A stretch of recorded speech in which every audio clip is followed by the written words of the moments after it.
Bonjour les premières, donc on se retrouve pour la deuxième vidéo sur le chapitre exponentiel. Donc la dernière fois, on s'était quitté sur des exercices à faire, donc je vais commencer par corriger, excusez-moi, les exercices en question. Donc sur les exercices, il y avait 3 équations, 3 inéquations. Donc je vais commencer par les équations, et la première, je vous rappelle, c'était exponentielle de 3x plus 5 fois exponentielle de 7x plus 2 divisé par exponentielle de 4x moins 5, le tout au carré, est égal à exponentielle de 3x puissance 7. 3x le tout puissance 7. Alors, avant de résoudre ça par le calcul, je vous rappelle qu'il est possible de résoudre ça graphiquement. Puisque je vous rappelle, résoudre l'équation f de x égale g de x, ça revient à chercher l'abscisse ou les abscisses du point, excusez-moi, ou des points d'intersection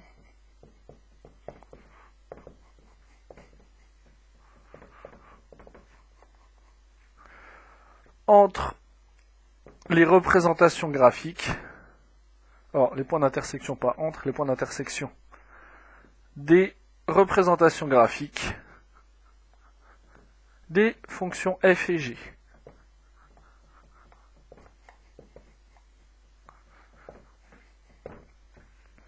Donc ça, c'est une propriété que vous avez vue en seconde.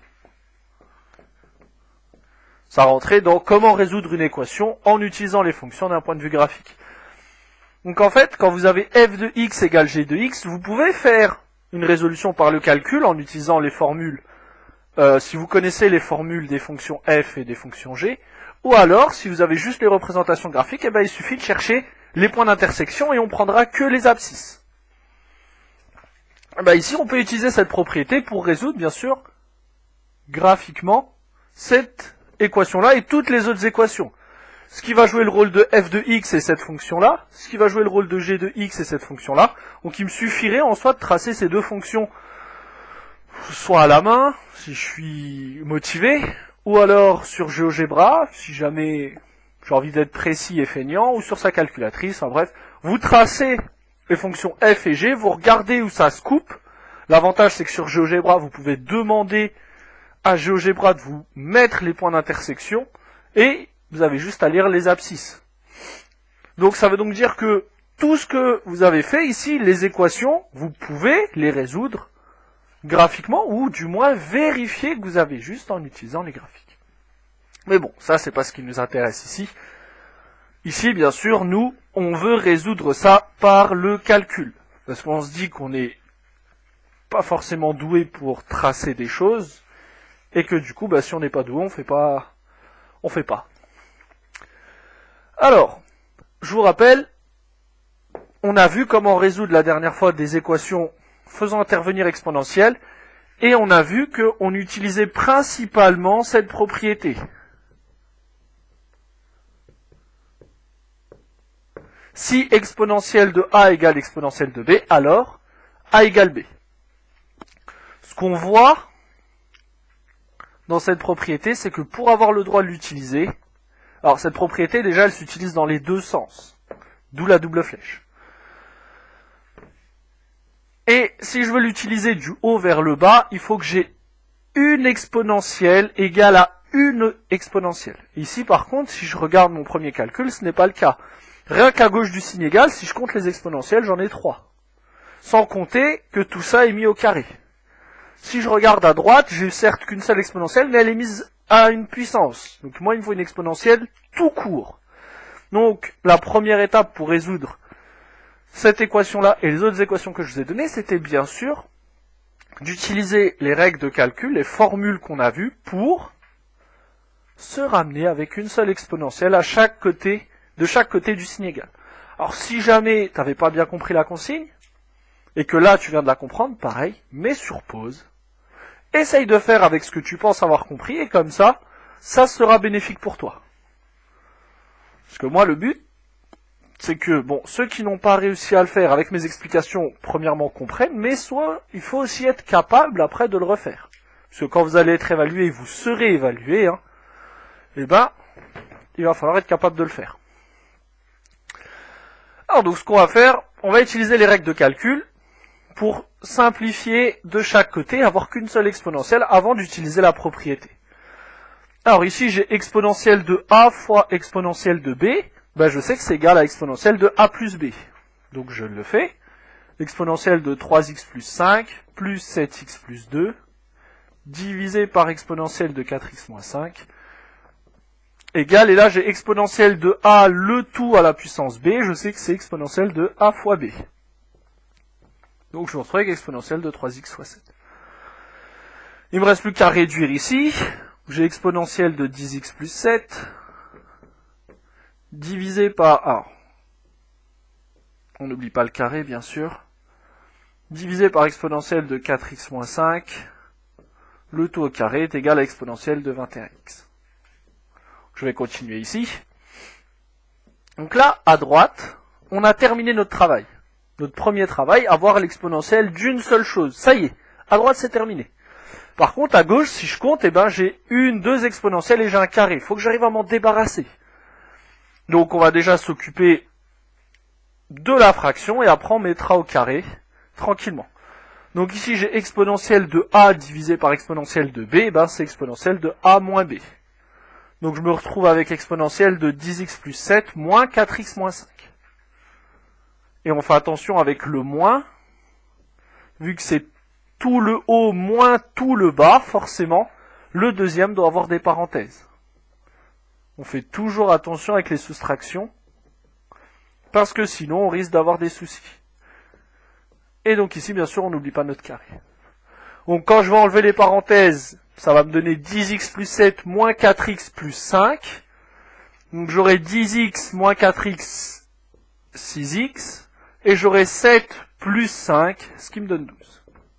Le tout au carré égale à exponentielle de 21x.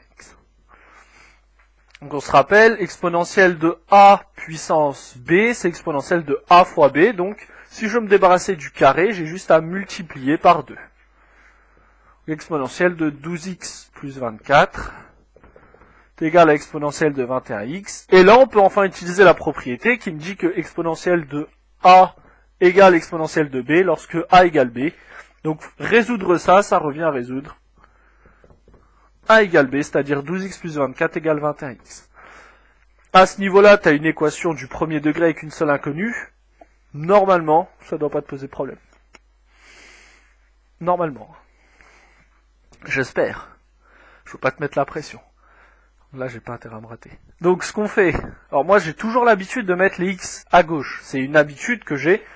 Si toi tu as préféré mettre les x à droite, il n'y a pas de problème, on va retrouver le même résultat. Donc je vais faire passer, enfin je vais soustraire de chaque côté 21x, donc j'aurai 12x moins 21x qui va me donner moins 9x, égale moins 24, x égale 24 sur 9. Et ça va se simplifier en, puisque 24 c'est 8 fois 3 et que 9 c'est 3 fois 3, donc je vais retrouver 8 tiers. Et bien sûr, on n'oublie pas de mettre la phrase réponse, la solution de l'équation est. Alors, on pourrait vérifier qu'on a raison. Donc ça, deux manières de faire. Comme je vous ai dit, soit on fait f de x égale g de x, et normalement, il n'y aura qu'un seul point d'intersection et son abscisse, ce sera 8 tiers. Ou alors, on fait comme on a l'habitude de faire avec les équations, c'est-à-dire, on remplace dans l'égalité initiale et on regarde si cette égalité est bien vérifiée. Donc il faudrait que je fasse ce calcul-là tout seul en remplaçant x par 8 tiers, ce calcul-là tout seul en remplaçant x par 8 tiers, et normalement je dois trouver la même chose. Donc ça c'était pour la première équation. Donc si là tu viens de comprendre comment utiliser la propriété qui permet de passer de là à là, et que du coup tu viens d'avoir un déclic pour la suite, je t'encourage à mettre sur pause, toujours la même chose, tu mets sur pause et tu essaies de faire les autres. Le but c'est que tu t'améliores, que tu progresses, que tu maîtrises cet aspect-là. Parce que le chapitre exponentiel en soi, on vous demandera pas beaucoup de choses, mais ça fait partie du peu de choses qu'on vous demande. Donc autant maîtriser quand même le peu de choses demandées. Alors, la deuxième équation. Si j'en crois ma feuille,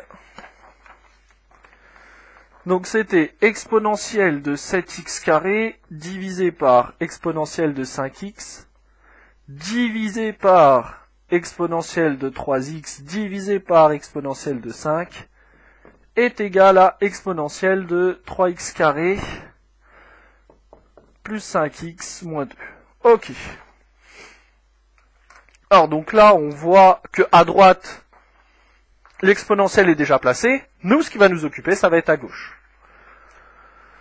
Alors, ce que je te propose de faire, ici, il y a deux manières de faire. Soit tu utilises la propriété qui me dit que A sur B, le tout divisé par C sur D, est égal à A sur B fois D sur C, c'est-à-dire à AD sur BC.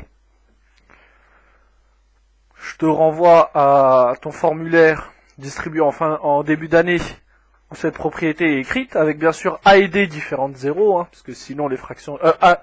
B et D différentes de 0, parce que sinon les fractions n'existent pas.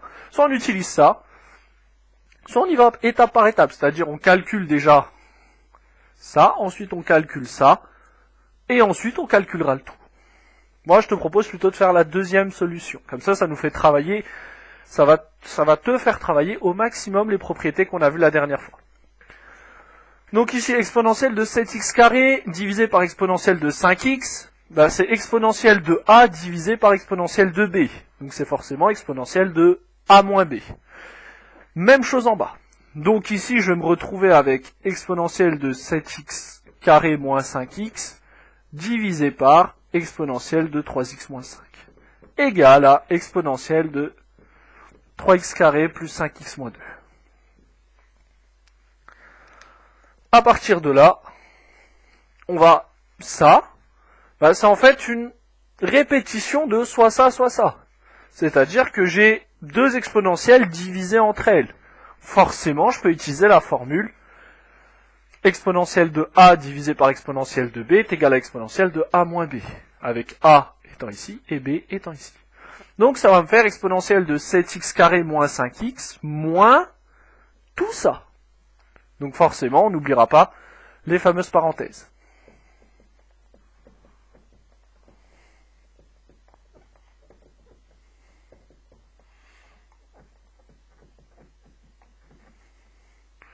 Alors je vérifie juste que j'ai rien oublié quand même, parce que ce serait triste que je me rende compte maintenant. Ok, j'ai pas l'impression d'avoir fait une erreur d'énoncé. Si jamais j'ai fait une erreur d'énoncé, essaye de voir ce que j'aurais fait avec le bon énoncé.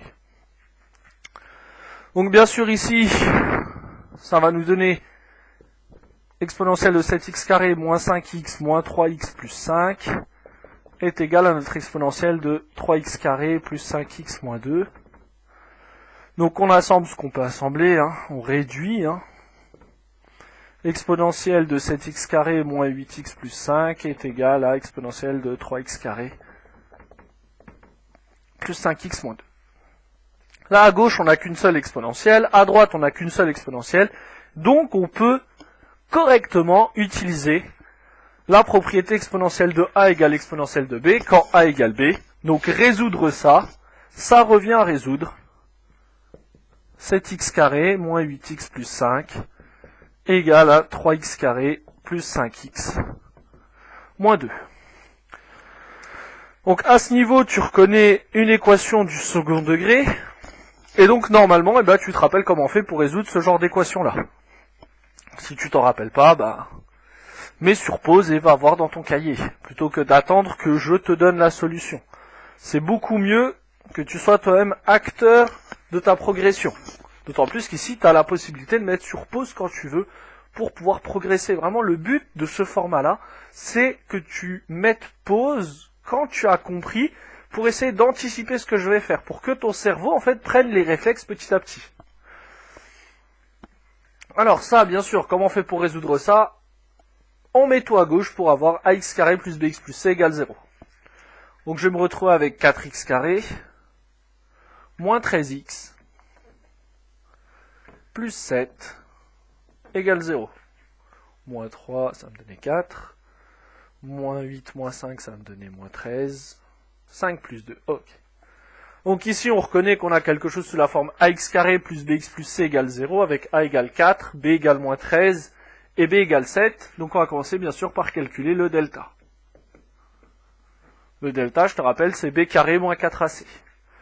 C'est-à-dire ici, moins 13 au carré, ce qui nous donne 169. Moins 4 fois 4 fois 7. Alors, 169 moins... Alors, 7 fois 4, 28. 28 et 28, 56. 56 et 56, 112. 169 moins 112, ce qui nous donne 57. 57, bien sûr, c'est supérieur à 0. On aura donc deux solutions, x1 et x2. Donc x1, je te rappelle, moins b plus racine de delta sur 2a. Donc ici 13 moins racine de 57 sur 8. Et x2, 13 plus racine de 57 sur 8. Alors bien sûr, je suis pas à l'abri d'une erreur de calcul. Donc je t'encourage à vérifier que j'ai pas fait une erreur de calcul. Puisque là, j'ai pas ma calculatrice sous la main, donc c'est un peu compliqué. Donc ça, pareil. Mon équation que j'avais au tout début, j'aurais pu la résoudre graphiquement. f de x égale g de x. Je trace les deux fonctions. Je regarde si ça a des points d'intersection, et l'abscisse de chacun des points d'intersection correspondra à une solution. Ben, ici, normalement, pour être cohérent, je devrais avoir deux points d'intersection, un qui aura pour abscisse cette valeur-là, un qui aura pour abscisse cette valeur-là. Donc ça, c'était pour la deuxième équation. On va passer à la troisième. Alors, la troisième... que je vous avais donné pour vous reposer un peu. Donc c'était exponentielle de 3x carré moins 5x plus 7 égale à exponentielle de x facteur de 2x moins 3. Donc là, ici les exponentielles sont déjà posées. On a exponentielle de a égale exponentielle de b. Bah dans ce cas-là, a égale b. Donc ici, vraiment, il n'y avait pas de piège. On se retrouve avec ça, on développe au maximum à droite. Et forcément, on reconnaît une équation du second degré. Donc on met tout du même côté.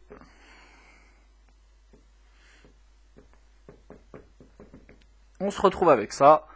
Même logique, on commence par calculer le delta. Donc on a 4 moins... Alors, donc on a b carré moins 4 fois a fois c. 4 moins 28 moins 24. C'est négatif. Donc, aucune solution dans R.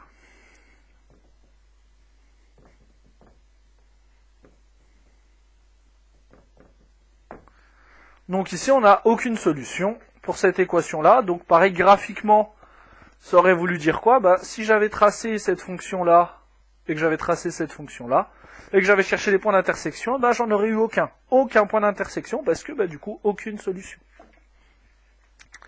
Donc ça, c'est pour les équations.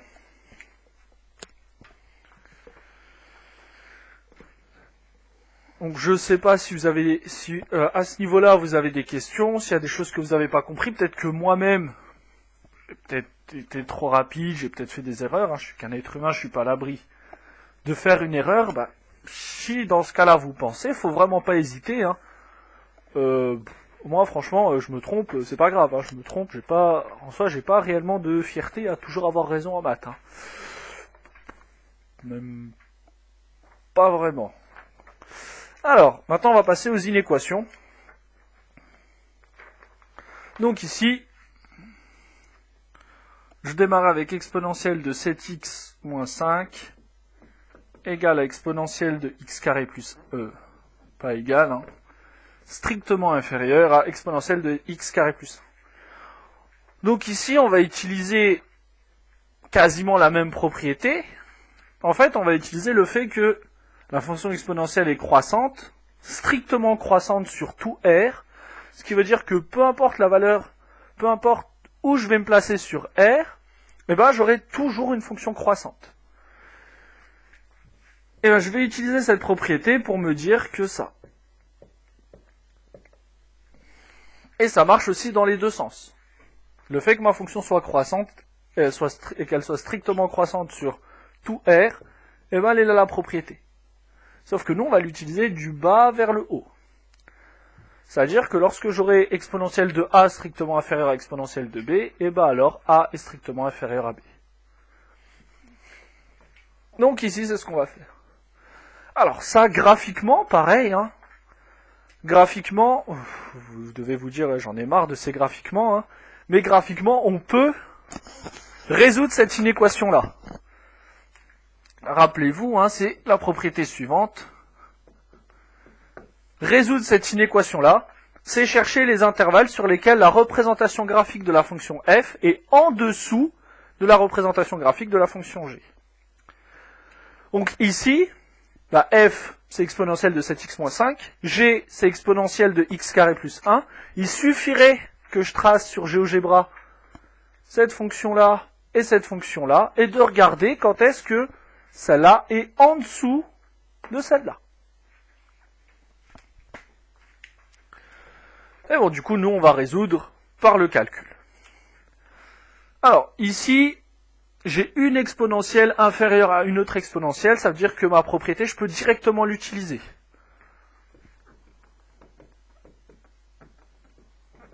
Donc, je me retrouve avec ça. Là, on reconnaît une inéquation du second degré. Donc, on se retrouve avec ça. Rappelle-toi comment on fait pour résoudre une inéquation du second degré. Ben, on commence par calculer le delta, bien sûr, ce qui va nous permettre en fait de faire le tableau de signes. Quand tu auras fait ton tableau de signes, eh ben, tu vas pouvoir prendre la case qui t'intéresse. Si tu veux prendre la case des positifs, donc ce serait pour supérieur à 0. Si tu veux prendre la case des négatifs, comme ici, inférieur à 0. Donc ici, on commence par calculer le delta. Donc c'est b carré. Donc ici, 49. Moins 4 fois moins 1 fois moins 6. Je vérifie juste que je ne me suis pas trompé. Je préfère vérifier maintenant. Elle est où ma feuille? 7x moins 5, x carré plus 1. Moins x, moins 5, moins 1. Oh, c'est bon. Donc on se retrouve avec 49 plus 24. Non, 49, excusez-moi. Moins 24. Moins 4 fois moins 1, 4. 4 fois moins 6, moins 24. Et donc, on se retrouve avec 25. Donc, 25, c'est bien sûr supérieur à 0. Donc, on va commencer par calculer x1, x2. x1, donc c'est moins b, c'est-à-dire moins 7. Moins racine de delta, c'est-à-dire moins 5. Le tout sur 2a, c'est-à-dire sur moins 2. On va se retrouver avec moins 7, moins 5, moins 12. Moins 12 divisé par moins 2, ce qui va me donner 6. Pour x2, eh ben on a moins 7 plus 5 sur moins 2. Moins 7 plus 5, ça me donne moins 2. Moins 2 divisé par moins 2, ça va me donner 1. Donc alors là, bien sûr, on va surtout pas dire les solutions de l'équation sont 6 et 1. Parce que ici, on n'a pas une équation. On cherche pas quand est-ce que c'est égal. On cherche quand est-ce que c'est strictement inférieur. Ce qui veut donc dire que, je vous rappelle, hein, pour résoudre une inéquation du second degré, on cherche, c'est vrai, x1, x2. Excusez-moi. Mais c'est pour tracer le tableau de signes. On a x moins l'infini plus l'infini. On a ici 1, ici 6, 0, 0.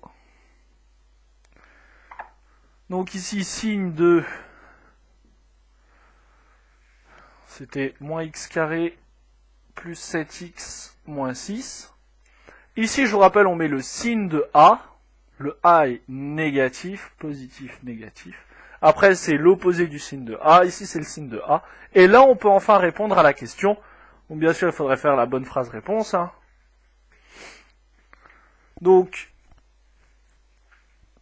la phrase réponse, ce serait pour que exponentielle de 7x moins 5 strictement inférieure à exponentielle de x carré plus 1, il faut que x appartienne donc il faut que x appartienne, moins l'infini 1 exclu, union 6 plus l'infini, les deux exclus. Pourquoi est-ce que ici c'est exclu et ici c'est exclu? Parce que ça doit être strictement inférieur. Si c'est strictement inférieur, c'est que j'ai pas le droit ici d'être égal à 0. Donc forcément je l'exclus. Donc ça c'était pour la première inéquation. On va attaquer la deuxième inéquation. Donc je répète, ce qu'il y avait ici, c'est le blabla que je vous ai dit, c'est-à-dire pour que ça, il faut que ça. Alors on va attaquer la deuxième inéquation. Donc la deuxième inéquation était quand même un peu plus drôle. C'est-à-dire qu'on avait plusieurs exponentielles. Et il fallait bien sûr manier les règles de calcul avant de résoudre l'inéquation. Donc là, normalement, vous devez vraiment vous rendre compte qu'il est important de ne pas négliger les deux gros chapitres d'avant. Autant les suites, pour l'instant, laissez-les de côté. Tant mieux, vous allez vous dire. Mais vraiment, le second degré et les dérivés, il faut vraiment les garder en tête tout le long de l'année. Parce que vous allez voir par la suite, là on utilise principalement le second degré, vous allez voir qu'après on va utiliser les dérivés. Alors donc ici je vais résoudre ça. Pour pouvoir utiliser la propriété, il faut que j'ai qu'une seule exponentielle à gauche, qu'une seule exponentielle à droite, donc on utilise les formules de calcul pour avoir ça. Donc ici, j'aurai exponentielle de tout ça moins tout ça. On va faire un peu de calcul mental. J'aurai 4x carré plus 4x plus 8 moins, entre parenthèses, tout ça. Quand je vais enlever les parenthèses, je vais avoir moins 8x, c'est-à-dire plus 8x moins 10. Donc en fait, mes x carrés, eux, ils vont pas bouger. J'aurai ici plus 4x plus 8x, donc plus 12x. Et j'aurai ici plus 8 moins 10, qui va me donner moins 2. De l'autre côté, je te rappelle, exponentielle de a, le tout à la puissance b, ça revient à faire exponentielle de a fois b. Donc du coup, ici on va avoir exponentielle de 10x plus 6. Et donc là on peut utiliser la propriété tranquillement. Donc il ne nous reste plus qu'à résoudre ça. Une inéquation du second degré. On met tout du même côté.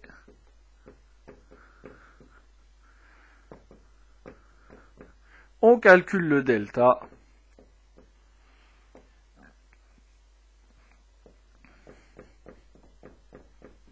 On va trouver un delta positif. Alors, 4 plus... Alors, 8 fois 4, 32. 32 et 32, 64. 64 et 64, 128. 128 et 4, 132. Supérieur à 0. Deux solutions, x1, x2.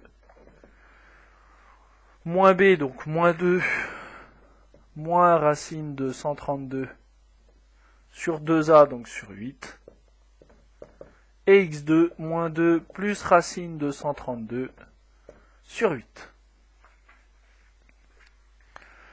Ensuite, on va faire du coup le tableau de signes.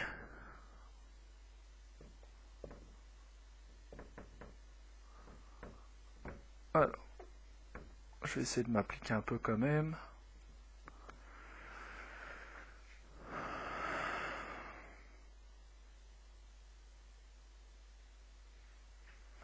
Donc là, par contre, je vais... Donc ici, x1 est plus petit que x2. Ça vaut 0 quand x égale x1 et x égale x2. Et maintenant, je mets, bien sûr, plus, moins, plus. Et donc, j'oublie pas les phrases réponses. Donc ici, je m'intéresse à quand c'est positif. Donc ça va être ces deux intervalles-là. Donc pareil, la phrase réponse, pour que j'ai tout ça, il faut que x appartienne. Et là, vu que c'est supérieur ou égal à 0, j'ai le droit d'être égal à 0, donc x aura le droit d'être égal à x1. Trait d'union, pareil, x2 va être inclus jusqu'à plus l'infini. Voilà. Donc voilà ta deuxième inéquation. Alors, je vais quand même vérifier un truc. Je vais fouiller, voilà, là ma calculatrice. Je vais quand même vérifier que j'ai pas inversé x1, x2.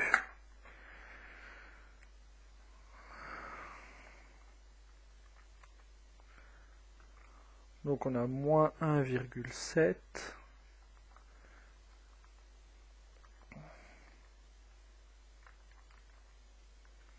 Et l'autre, on a bien un nombre positif, donc c'est bon.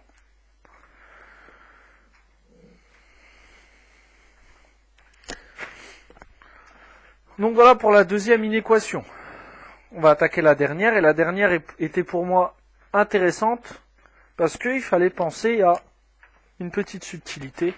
Et je sais que parfois les subtilités, vous y pensez pas forcément, parce que vous êtes un peu borné, c'est péjoratif, mais vous êtes vraiment concentré sur votre chose, sur votre habitude de faire, vous êtes réglé en fait, vous avez et vous ne savez pas vous adapter.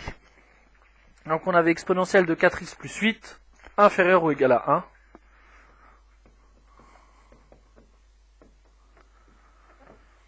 1. Donc, alors, jusqu'à maintenant, que ce soit pour résoudre des équations ou résoudre des inéquations, on a toujours utilisé exponentielle de a égale exponentielle de b lorsque a égale b, ou alors exponentielle de a inférieure à exponentielle de b lorsque a est inférieur à b.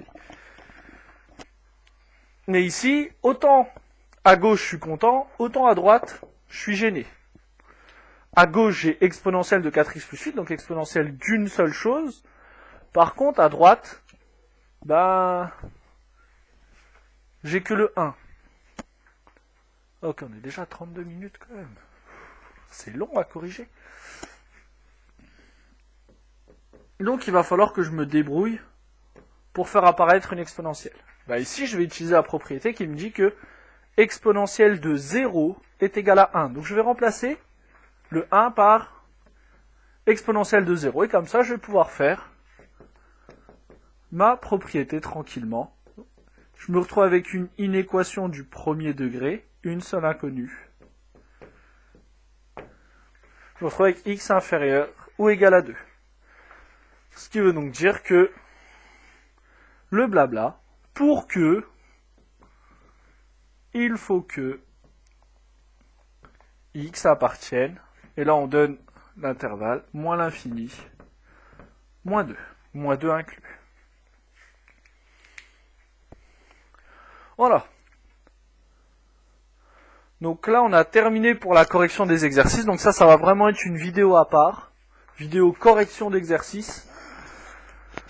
Je pense que je vais stopper la vidéo là. Avant de la stopper, je vais vous donner des exercices pour vous entraîner. Et étant donné que désormais vous savez comment vérifier en utilisant GeoGebra, et comme ça vous vérifiez tout seul si vous avez juste ou si vous avez tort.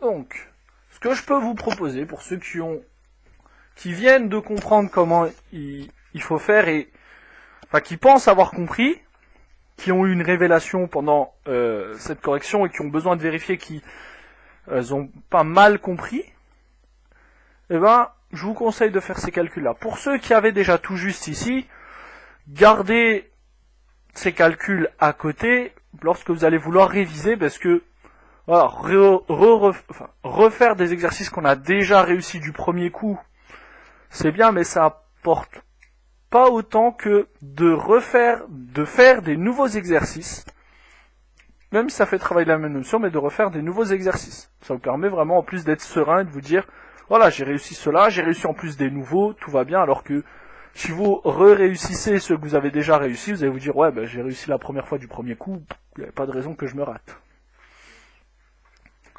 Donc,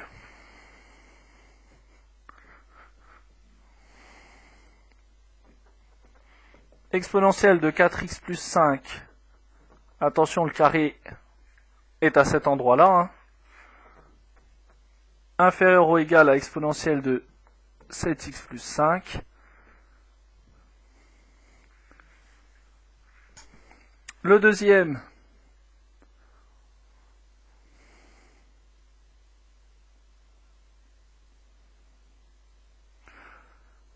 exponentielle de 2x plus 1 inférieur ou égal à 0. Celle-là, sincèrement, je vous la conseille.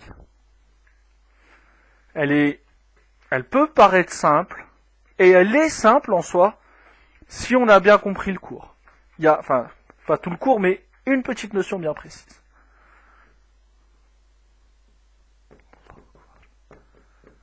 Exponentielle de 5x plus 5 est égale à exponentielle de 3x plus 2 fois exponentielle de 4x carré moins 5 divisé par exponentielle de 7x plus 5, le tout à la puissance au moins 8, et de l'autre côté, vous me le mettez au cube. Voilà, je vous laisse faire ces trois calculs-là pour ceux qui ont envie de s'entraîner. Et donc du coup, c'est la fin pour cette vidéo correction d'exercices, plus suggestion d'autres exercices. Sans plus tarder, je vais tourner la suite, c'est-à-dire le cours. Donc là, concrètement, si on regarde, ça fait à peu près 36 minutes. Avant de lancer la prochaine vidéo, aérez-vous l'esprit 5 minutes, considérez que vous faites une petite pause. Parce que du coup, pour le cours, on va continuer à rentrer dans le vif du sujet. Donc je vous dis à tout de suite. Si vous avez des questions, n'hésitez pas. Et donc du coup, c'est la fin de cette vidéo.